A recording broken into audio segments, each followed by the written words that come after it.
이제 십계명 지난주부터 살펴보고 있는데요. 지난주에는 이제 이 십계명은 모든 사람에게 주는 명령이고 또 영구적인 명령이다. 영구적인 명령인데 우리가 해야 되는 건 뭐냐면 순종이라는 이 단어를 꼭 기억해야 됩니다. 그러면 이제 이번 주에는 십계명의 서문 머릿말이 무엇으로 돼 있냐 이제 우리가 배워보는 시간인데요. 일단 우리 하나씩 한번 살펴보도록 하겠습니다. 오늘 4개의 문장과 질문을 살펴볼 텐데 41번째 질문, 도덕의 법칙은 어디에 요약 설명되어 있는가? 단문 읽어보겠습니다. 도덕의 법칙은 십계명 안에 요약 설명되어 있다. 네, 도덕의 법칙, 인간이 지켜야 할 하나님 안에서 도리죠. 바람직한 어떤 행동 기준, 이제 사람들이 말하는 도덕이라고 이야기하는데, 그러면 이 도덕의 법칙이 어디에서 완벽하게 해서 이루어져 있냐는 거예요. 제가 지난주에 말했죠. 그 사람들의 어떤 사회적 결의론이라고 해서 사람들이 그 질서를 유지하기 위해서 자기 나름대로 법을 만들거든요. 완전하지가 않죠. 다 자기들 위주로 이루어져 있는데 정말 완전한 이 하나님의 법칙이 어디에 있냐면 바로 십계명 안에 있다. 근데 이 십계명에 요약되어 있는데 여러분 우리가 이제 어떻게 하나님이 누구인지를 알려고 하면 뭘 봐야 될까요? 하나님이 누구이다. 그러면 성경을 봐야 되겠죠. 우리가 자연 모든 만물을 통해 하나님이 누구인지를 계시했지만 인간이 그 만물을 보고 하나님을 완벽하게 알아갈 수는 없거든요. 그분이 창조와 죄로 말미암아 타락이 예수 그리스도로 말미암아 구속과 완전한 피조물 회복을 만물을 보면서 깨달을 수 있나요? 못 깨닫죠. 그래서 성경이 필요해요. 하나님이 누구인지, 어떻게 창조하셨는지, 어떻게 구원을 이루어 가시는지는 성경이 필요해요. 그러면 어떻게 믿어야 되는지를 이제 알려면 뭐가 좀 필요할까요? 이제 뭐 다 우리가 이제 뭐 교리서다, 소유리 분답이다 다 할 수 있는데 특별히 사도신경은 여러분 무엇을 믿어야 되는지 이제 우리가 잘 정리되어 있죠. 갑자기 생각이 안 나죠. 전능하사 천지를 지으신 그죠? 갑자기 제가 생각이 안 나요. 믿사오면 이야기 나오잖아요. 이렇게 삼위일체 하나님에 대해서 또 우리의 구원에 대해서 부활에 대해서 이제 주님이 재림에 대해서 우리가 뭘 믿어야 되는지 사도신경에 대해서 좀 우리가 깊게 배워야 된다면 또 이제 어떻게 기도해야 된다. 그러면 뭘 배워야 될까요? 주기도문을 통해서 우리 성경에 나와 있는 여러 기도문이 있지만 주기도문을 통해 살펴봐야 되고 어떻게 살아야 되는가? 그러면 뭘 봐라? 십계명을 십계명을 본다. 뭐 다 성경의 안에 포함된 거지만 사람들이 믿음의 우리 선배들이 이렇게 또 정리를 해놨어요. 그래서 여러분들이 하나씩 이렇게 잘 깊게 바르게 잘 배워갔으면 좋겠습니다. 신앙을요 바르게 잘 배워야 돼요. 깊이 있게 어설프게 배우면 삶에 큰 기쁨이 없어요. 어설프게 배우니까 우리의 삶에 예수를 믿었는데 왜 나의 삶은 이 모양 이 꼴이죠? 그러니까 우리가 생각하는 그 이 모양 이 꼴도요 굉장히 다분히 기복적인 그 바탕에서 말을 나오는 게 있어요. 온전히 알게 되면 하나님이 복 주시는 분이란 걸 완전히 알게 돼요. 그런데 우리가 생각하는 그런 이 복을 완전히 뛰어넘는 그 신령한 복이 무엇인지를 아주 깊이 있게 알게 되면서 굉장히 큰 유익과 감사를 누리게 되는 것 같아요. 이제 42번째 질문을 한번 보도록 하겠습니다. 그러면 십계명의 요점은 무엇인가? 단문 읽어보겠습니다. 시작. 우리가 마음을 다하고 목숨을 다하고 힘을 다하고 뜻을 다하여 주 우리 하나님을 사랑하는 것과 또 이웃을 자기 자신과 같이 사랑하는 것이다. 아멘. 네. 십계명의 요점인데 제가 가로 1번과 2번을 나눴죠. 마음을 다하고 목숨을 다하고 힘을 다하고 뜻을 다하여 누구를 사랑하라고요? 하나님을 사랑하라. 그리고 두 번째는 자기 자신과 같이 이웃을 사랑하라. 크게 십계명은 이제 두 개로 나눠져 있어요. 하나님을 사랑하는 것과 이웃을 사랑하는 것. 온 율법과 이제 선지자의 강령들이 하나님을 사랑함과 이제 이웃을 사랑하는 것 두 개로 나눌 수 있는 거잖아요. 그래서 마태복음 22장 37절부터 40절까지 보면 율법사가 예수님에게 찾아와 가서 어느 계명이 큽니까? 하니까 첫째는 내 하나님을 사랑하는데 마음을 다하고 목숨을 다하고 힘을 다하여 뜻을 다하여 주 하나님을 사랑하는 것이고 또 둘째는 내 이웃을 내 자신과 같이 사랑하는 것이다. 이제 예수님이 이렇게 요약을 해주죠. 그러니까 이 모든 율법이 하나님을 사랑하는 거, 이웃을 사랑하는 거예요. 네, 여러분 우리가 하나님을 사랑한다는 게 쉬운가요? 안 쉬운가요? 어려워요. 정말 하나님을 사랑한다는 건 입으로는 다 할 것 같아요. 저는 뭐 입으로 하면 다 할 수 있어요. 여러분한테 다 줄 수 있어요. 완전히 다 저를 죽여서도 입으로는 다 할 수 있어요. 다 모든 걸 다 줄 수 있어요. 그런데 하나님 앞에서도 그렇거든요. 입으로는 주님을 찬양합니다. 주님을 높입니다. 주님은 왕이십니다. 주님은 주인이십니다. 주님은 전능하십니다. 이렇게 했는데 전능하지 않은 것 같아. 왜요? 그냥 뭐가 조금만 안 되면 막 낙심이 되고 하나님은 전혀 안 보이고 금방 전능하시다고 말했다면서요. 그잖아요. 그죠? 하나님은 무소부재하신 분이라고 어디든 계시지 아니한 곳이 없다고 이야기했는데 그 사람 보면 하나님이 없는 것 같아. 그렇게 하나님은 무소부재하십니다. 말은 다 해요. 그죠? 하나님은 완전 사랑하는 것 같아. 그런데 살아가는 거 보면 하나님이 없는 것 같아요. 삶 속에. 교회에서 잠깐 뜨거울 때 은혜 받을 때만 하나님 있는 것 같아요. 그것도 교회 예배 시간은 다 있는 거 아니야. 아주 은혜가 한번 꽂히면 말씀이 은혜가 되면 그때 하나님 있는 것 같아. 은혜가 좀만 안 되면 하나님 없어요. 막 투덜거리고 교회 문 밖에 나가면 교회 하나님은 완전히 사라지고 우리가 무소부재하시고 어디든 계시고 어떤 시간에도 계시는 하나님이라는 것들을 말하면서도 우리는 하나님을 이렇게 인정하지 않는 우리의 모습들.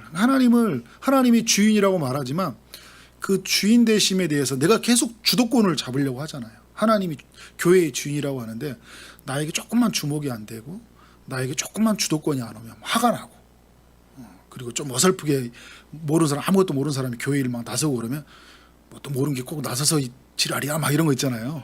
무슨 말이냐면 주인이 누구예요? 나예요. 그러니까 다른 이 나가 되다 보니까 다른 사람이 이 주인된 의식을 가지는 사람은요. 누가 이렇게 주도권을 행사하는 걸 잘 못 봐준다니까요. 그러면서 말은 하나님이 주인되고 이야기하면서 결국은 뭐냐면 내 마음대로 뭔가 이루어져야 되잖아요. 그 사람도. 그러니까 결국은 내가 주인이잖아. 그러면서 근데 나는 하나님이 나의 주여, 나의 구원자시오 이렇게 이야기하지만 하나님을 우리가 그렇게 온전히 인정하고 사랑하는 건 쉽지 않다라는 생각이 들어요. 그래서 여러분 밑에 보면 1계명부터 4계명까지가 이제 그 10계명을 보면 하나님을 사랑하는 거거든요. 하나님의 다른 신을 두지 말라. 너를 위하여 우상을 만들지 말았는데 제가 바꿔봤어요. 나를 위해서 우상을 만들지 않는 것. 하나님 여호와 이름을 망령되이 일컫지 않는 것. 안식일을 기억하며 거룩하게 지키는 것. 하나님이 하라 하시는 것을 하고 하지 말라고 하는 것을 하지 않는 것. 그것이 정말 하나님을 사랑하는 것이잖아요. 정말 우리의 삶에 가장 우선이 되고 가장 중심이 되는 것. 우리 이제 초지동산교회 비전이 하나님의 중심적 교회 중에 가장 첫 번째가 하나님 중심적 교회거든요. 그러니까 제가 왜 이 표현을 썼냐면 우리 교회의 모든 존재가 하나님을 우리가 영화롭게 해서 우리가 존재하는 거고요. 우리의 삶에 하나님이 중심이 되어야 되는 것이 우리의 삶의 유일한 목적이에요. 하나님이 가장 우선이고 하나님이 가장 높아져야 돼요. 우리 초지동산교회 모여주면서 정말 최만석이라는 사람은 여러분 정말 유명해지잖아요. 그러면 한 3대 정도 가더라고요. 유명해지면. 제가 우리 다음 세대 청년 사역하면서요. 옥하는 목사님 말했더니 몰라요. 모르는 거예요. 지금 우리 말했던 로이드 존스 목사님, D.L. 무디 목사님 몰라요. 그 목사님 누군지 모른다니까요. 우리는 알잖아, 그죠? 네. 마틴 루터는 이제 들어봤으니까 어떤 사람인지 들어본 것 같아. 그래서 마틴 루터 킹인지 종교개혁인지 헷갈린다니까요. 잘 몰라요. 우리가 이 사람은 정말 이렇게 저는 그런 현상인 것 같아요. 아무리 유명해도 있잖아요. 그 이름이 종교 신학자들이에요. 여러분에게 물어봐요. 박형룡 박사님 알아요? 모르죠. 저는 신학교 가서 알았어요. 박형룡 박사님이 그렇게 유명한 장로교회 우리 그 합동 신학교에서요. 가장 그 최고로 치는 분이 박형룡 박사님이에요. 저 신학교 가서 그분이 제일 유명한 줄 알았어요. 몰랐어요. 무슨 말하냐면 사람은 이렇게 영원하지 않는 거잖아요. 그죠? 정말 우리가 하나님의 중심이 되냐면 사람의 이름은 잊혀지더라도 있잖아요. 저랑 최만석 이름은 잊혀지거든요. 하나님의 이름은 영원히 남는 것. 주와 그 은혜의 말씀이 우리의 마음에 깊이 새겨져. 다 잊어버려도 괜찮아요. 최만석 다 잊어버려도 괜찮아요. 상관없어요. 초지동산교회 이름도 잊어버려도 상관없어요. 그런데 교회의 주인이신 하나님, 그의 말씀은 영원하다. 썩지 아니한다. 그 하나님 안에서 만나는 그 사건들은 영원하다는 것들을 우리가 알아가는 것들. 그래서 그 하나님을 얘는 다른 신을 섬길 수 없고 우상을 만들지도 못하고 절하지 않을 거고 나는 섬기지 않을 것이다. 그래서 하나님 주신 이 날 정말 거룩하게 지켜나갈 것이다라는 그런 마음이 우리와 우리 다음 세대에게 새겨지길 원합니다. 자기 자신과 같이 사랑하라고 했는데 그 십계명에 보면 5계명부터 10권까지 계명이거든요. 제가 나눠봤어요. 하라는 계명은 부모 공경이더라고요. 부모를 공경하라. 그리고 나머지는 하지 말라요. 살인하지 말라, 간음하지 말라, 도둑질하지 말라, 거짓 증거하지 말라, 탐심을 갖지 말라. 막 이렇게 뭘 하지 말라 다 이거였어요. 왜 이렇게 하지 말라는 게 많을까요?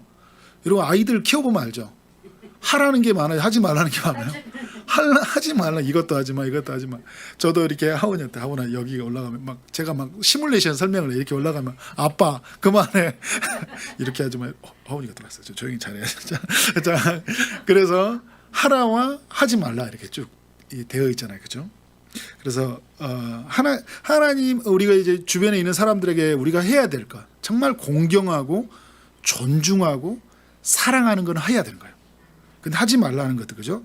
빼앗는 것들, 죽여서 내 것을 취하는 것들, 그래서 탐하는 것, 내 마음을 채우는 것들, 다른 사람의 것을 가지고 내 것을 채우는 것, 이건 하면 안 되는 거잖아요. 나를 주고 내 것을 포기하고 하는 것은 해야 되는 거예요. 그런데 다른 사람의 것을 다 이게 보면 어떤 거예요? 내 마음을 채우는 거고, 두려운 마음을 채우는 거고, 내 욕심을 채우는 것이고요. 다른 사람에 있는 것이 좋아 보이니까 내 것을 갖는 것이에요. 이런 것을 하지 말라고. 이것이 뭐라고 하냐면 이웃 사랑이라고 이야기하는 거예요. 자기 자신과 같이 이웃을 사랑하라고 이야기를 하잖아요. 그러니까 내가 여러분 아프면 막 진짜 감당이 안 되잖아요. 아프면 막 다 죽는 것처럼 와가지고. 그래서 어떻게 하든지 맛있는 거 먹고 그죠? 이렇게 맛을 하려고 한단 말이에요. 그래서 나를 보호하려고 해요. 그냥 내가 아프면 다른 사람도 아파요, 안 아파요? 아파요. 우리가 자녀를 키우면 내 자식 귀하면 다른 자식 다른 사람들이 어른들이 이야기하죠. 내 자식 귀하면 다른 자식 귀한 줄 알아라, 그죠? 다른 사람도 되게 귀하거든요. 그리고 예를 들어서 여러분 이제 그런 상상을 해보는 거예요. 이제 이런 상상이에요. 배에 내 자식하고 다른 자식이 같이 타 있어요. 빠졌어요. 누구를 건져야 돼요? 그죠? 나를 죽여서 둘 다 살려야 되죠, 그죠? 어떻게든 살려야 돼요, 그죠? 근데 누구 한 명만 두 명밖에 못 산다. 그럼 나를 죽이고 두 사람을 살리든지 해야 될 거 아니에요, 그죠? 세 명 있어요. 그럼 나 어떻든 내 자식도 귀하면 다른 자식도 귀하는 거잖아요. 어떻든 살려내야 되는 거죠. 내가 내 자식 귀하면 다른 자식도 귀하다. 나도 아프면 다른 사람도 아프다는 거예요. 내가 마음이 아프면 나의 마음 편하려고 다른 사람한테 막 함부로 했어요. 내가 오늘 좀 짜증난다고 빡빡 했어요. 나의 기분을 일단 풀었어. 근데 다른 사람한테는 그 짜증과 분노가 다 그 사람에게 고스란히 가버렸잖아요, 그죠? 저는 막 어렸을 때 부모님이 막 하다가 안 되면 막 성질을 내요. 일하다가 야 이 새끼야 하고 막 얼마나 큰 상처가 되냐. 좀 큰 소리 좀 하지 말고 자기가 이제 자기 분노에 취해가지고 일하다가 안 되니까 자식한테 막 온갖 화를 내는 거잖아요. 자식을 노엽게 하지 말라고 그러잖아요. 그러니까 막 저도 막 분노가 있었는 거예요. 힘이 없으니까 이제 참는 거죠. 나중에 이제 컸을 때는요. 나도 몰라 막 이렇게. 김윤욱 집사님 저를 굉장히 전혀 그렇지 않은 분인데 저런 또 목사님이 저런 모습이 있었나 이렇게 보시는데, 네, 우리에게 이제 정말 자기 자신과 같이 이웃을 사랑하는 삶이 우리에게 좀 필요하다는 것들. 네, 그래서 우리가 몸이라고 하잖아요. 그래서 우리가 거듭난 우리 백성들 안에 뭐라 하냐면 우리 한 몸이라고 얘기해요. 그러니까 아담에게서 옆구리에서 하와를 태어나게 했다면 예수님의 옆구리에서 신부이신 우리를 그의 옆구리, 그죠? 십자가 그 창에 찔린 그 옆구리에서 피와 물이 쏟으신 옆구리에서 누구를 만들었어요? 우리 구원받은 백성을 만들었잖아요. 우리는 그리스도와 한 몸이 되었고 예수 아는 사람들은 예수 믿는 사람 모두가 그리스도의 몸 안으로 초대되었잖아요. 몸을 이루고 있어요. 그래서 우리는 한 몸이에요. 그래서 결혼해서 한 몸이 부부도 한 몸이지만 우리는 영적으로도 한 몸을 이루었어요. 그러니까 형제를 아프게 하는 것, 누구를 아프게 하는 거예요? 나를 아프게 한 거예요. 내가의 몸이 귀하듯이 형제를 귀해야 된다. 그리고 예수 안 믿는 사람들도 잠재적으로 우리 팀켈러 목사님이 뭐라고 하냐면 잠재적으로 그리스도의 몸이 될 사람이라고 이야기해요. 언젠가 예수 믿을 사람이니까 그들을 어떻게 돼요? 소중하게 여기는 거. 그러니까 사랑의 범위가 내 가장 가까운 곳에 레위기 19장에 보면 내 처음에 하나님 거룩한 명령에 거룩하라 하면서 제일 첫 계명이 뭐예요? 내 부모를 공경하라고 했잖아요. 가장 가까운 가족에게 잘하는 거 너무 중요해요. 그래도 또 사람들이 뭐라 하냐면 어떻게 사냐면 가족만 챙겨요. 그러니까 주일날 뭐 대고 놀고 어디 가면 가족들하고만 놀아요. 조금 더 확장돼야 돼요. 우리 교회에 확대된 가족, 그리고 잠재된 모든 가족들과 함께 이웃들과 사랑을 실천해야 돼. 그런 사랑이 우리가 범위가 좀 넓어야 돼. 근데 예수 믿는 사람들이 보면 사랑의 범위가 좀 좁아. 예수 믿는 사람만 그렇게 해서 다 그렇죠. 좁다는 게 뭐예요? 친한 사람만 친해요. 그리고 사람이 워낙 많이 인구가 많다 보니까요, 겁을 안 내요. 이 사람은 둘이만 다 몇 명만밖에 안 산다면 어떻게 한 사람이라 얻겠는데, 만날 사람이 너무 많으니까 그냥 뭐 조금 나한테 안 맞고 조금 이렇게 나한테 불편한 소리 하고 나한테 좀 해코지하는 것 같으면 그 사람은 안 만나요. 상종을 안 해요. 상종 안 해도 돼요. 다른 사람 만날 수 있으니까. 그런 마음을 가는 사람이. 사랑의 폭이 좁아요. 더 문제인 건 뭔지 아세요? 사랑의 길이가 너무 짧아요. 조금 좋다가 또 금방 또 이 사람하고 안 친해. 또 다른 사람하고 또 마치 그 초등학교 다니면 아이들하고 똑같아요. 막 친하다가 또 다른 애들 너 삐졌어 하고 다른 애들하고 만나가고 이거 있잖아요. 그 어른들도 똑같더라고요. 친하게 지내다가 어느 순간 보면 안 친해졌어요. 집사님 지난번에 저는 좀 친하지 않았어요. 몰라요. 그냥 그 사람 이야기도 하지 마세요. 막 이렇게 된다니까요. 좁아. 이렇게 좁고 너무 짧아요. 사랑이. 조금 친하다가 좀 잘해주면 좋아하고 싫으면 싫대 그냥. 왜냐하면 다른 사람 만나면 되니까. 그러니까 우리가 하나님 만나서 우연이 없고 가장 필요한 사람을 내게 만나주셔서 그로 하여금 나를 성장하게 하고 나의 도움이 필요해서 그 사람 붙여줬는데 내가 나의 도움을 필요하잖아요. 근데 내가 그런 하나님의 사랑을 볼 수 있는 눈이 없다 보니까 그렇게 좁고 좁는 짧은 모습을 보는 것 같아요. 자, 십계명이랬다. 소리 문다. 43번째 질문 읽어보겠습니다. 십계명의 머릿말은 무엇인가? 서문은 무엇인가? 자, 단문 시작. 인도하여 낸 너의 하나님 여호와니라 하신 것이니라. 네, 십계명의 그 머릿말이 뭘로 되어 있냐면 서문은요.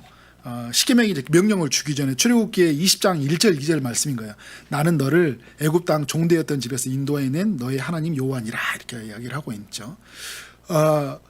이제 이 십계명의 이 머리말을 통해서 하나님 뭘 알려주시냐면 구원받은 백성에게 주신 것이라는 것을 알려주고 있어요. 십계명. 물론 제가 아까 말한 영구적 명령이면서 모든 사람이 주신 명령이라고 이야기했지만 지금 여기 보면 왜 이런 말을 하냐면 이제 이런 거죠. 구원받은 백성에게 주신 것이면서 이 십계명은 뭐냐면 이렇게 하면 너희가 구원받을 것이라고 이렇게 주신 게 아니라는 거예요.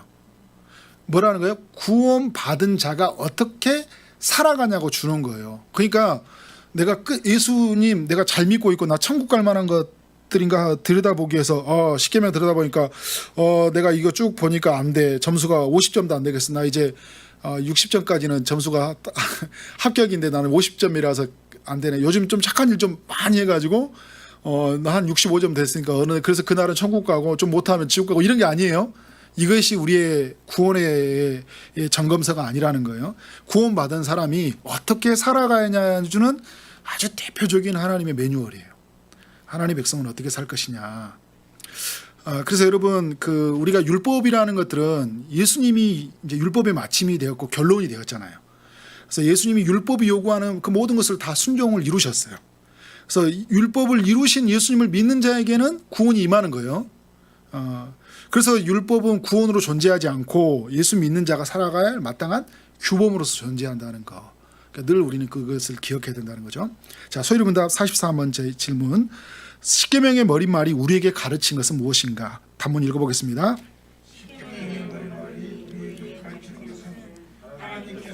여호와 우리 하나님이시고 구속자이심으로 우리가 마땅히 그분의 도리와 계명을 지켜야 한다는 것이다.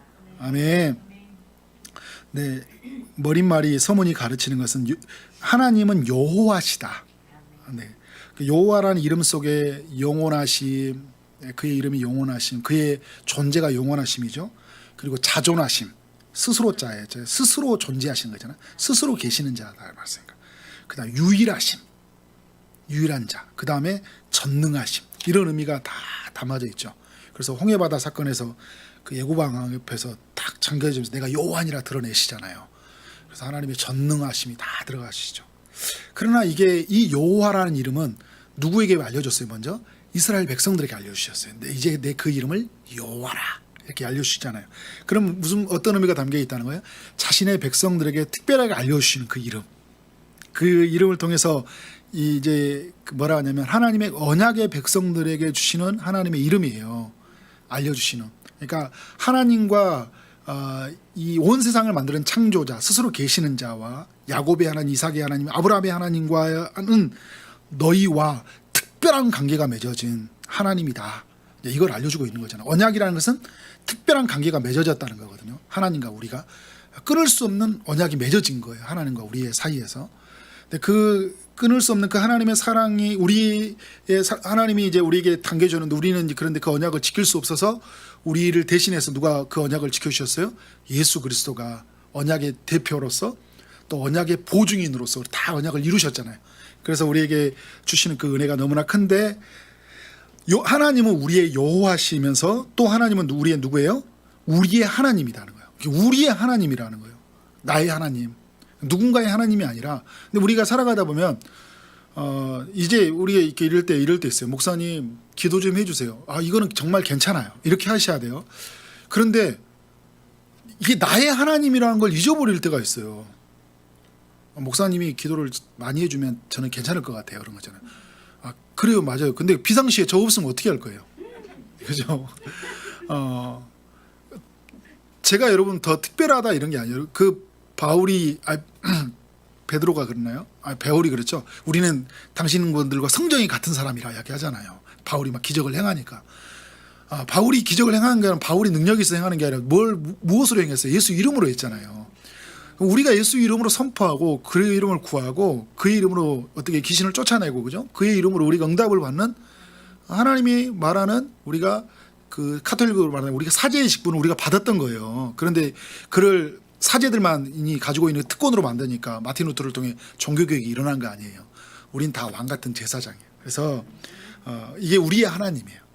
우리 하나님, 나의 하나님이라. 나의 하나님, 나의 구주. 그래서 끊임없이 구하세요. 끊임없이 여러분 자녀들 축복하세요. 자녀들 축복하고 또 직장에 있는 사람 축복하고 도시에 만나는 사람 축복하세요. 그래서 누가 만나면 내가 당신을 축복하겠다고 얘기를 해요. 무슨 소리야? 당신의 일의 삶 속에 내가 축복하겠다고. 하나님 나의 하나님이시다고. 나의 하나님으로 당신에게 명합니다. 엄청 권위 있잖아요. 그죠? 그런 좀 멋있는 사람이 되세요. 아멘. 네, 구속자이시다. 구속자라는 건 뭐예요? 제가 속량해서 속빛을 속에서 속량해서 값을 주님이 우리의 값을 지불하고 우리를 구원하신 자라는 말한 거잖아요. 구속자. 우리를 구속해서 우리 감옥에 집어넣는 분이 아니라 값을 지불하고 우리를 구원해 주신 분이시잖아요. 어마어마. 그 값을 어떻게 지불했어요? 하나님이 예수님을 대신 죽여서 우리를 구원하신 거 아니에요. 자신의 하나밖에 없는 독생자의 값을 지불하셔서 우리를 산 존재예요. 하나님은 이런 분이에요. 우리를 그게 무슨 말이에요? 하나님은 우리를 너무너무 사랑하는 분이에요. 이렇게 너무 큰 사랑을 받은 우리가 하나님을 사랑하고 이웃을 사랑하는 것은 당연한 거예요? 안 당연한 거예요? 당연한 거예요. 이런 사랑을 큰 사랑을 입었는데. 자, 이번에 그러면 우리가 어떻게 살아야 되냐? 그래서 그분의 도리와 계명을 지켜야 된다는 거잖아요. 그래서 우리에게 주시는 말씀, 십계명의 말씀, 우리에게 주신 이 성경의 말씀을 끝까지 붙들고 우리는 사는 거예요. 이 사랑을 입었기 때문에 우리 하나님이 그 여호와가 우리 하나님이시기 때문에 그 전능자, 그 자존하신 분이, 그 전능하신 분이 우리와 언약을 맺으신 그분이 우리 하나님이시기 때문에 우리를 너무 사랑하신 분이기 때문에 우리는 그의 말씀을 끝까지 붙들고 사는 거예요. 그런데 우리는 어떻게 사냐면 마지못해서 그냥 내 거 정말 좋아하는 걸 다 포기해서 정말 하나님 앞에서 오히려 따져요. 하나님 내가 예수 믿으면서 내가 이것까지 포기해야 돼요. 막 하면서 따지듯이 있잖아요. 마치 막 하나님 앞에 엄청난 걸 하는 것처럼 내가 이거 해주면 하나님이 막 엄청나게 내가 지금 하나님 앞에 나 이것까지 포기한 거예요. 주님 나 이렇게까지 나 힘든데 직장일 바빠 죽겠는데 내가 이렇게까지 한 거 내가 알아주셔야 되는 거 아니는데 하나님 보면 웃긴 일이잖아요. 내가 너한테 부어준 사랑이 얼마나 큰데 그죠?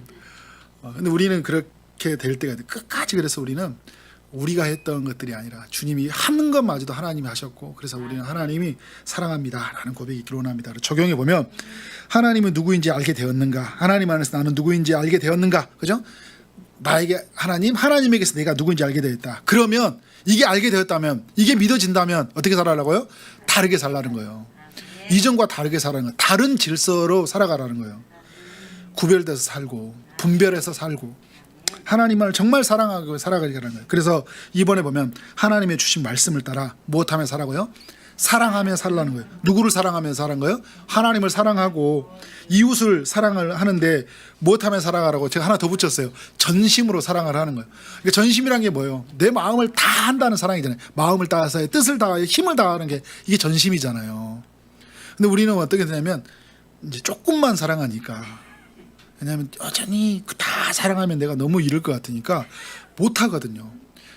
하나님 믿음의 사람 성경을 보면요, 사도 바울과 우리가 이 사도행전의 역사를 보면요, 와, 사도 바울과 그의 제자들은 정말 전심으로 하나님을 사랑하는 사람 같아요. 모든 인생의 방향이 하나님이에요. 복음이에요. 십자가예요. 교회예요. 와, 정말 전심으로 하나님을 사랑해요. 힘을 다해요. 마지막 순간까지 수만 킬로를 길을 걷는데도 또 복음을 위해 살겠다고, 죽는 길인데도 또 그곳에 들어간다고. 와, 정말 하나님을 사랑하고 이웃을 사랑한다. 그래서 그 이웃들에게 사랑하는데 어떻게 해요? 자기 자신과 같이 사랑하잖아요.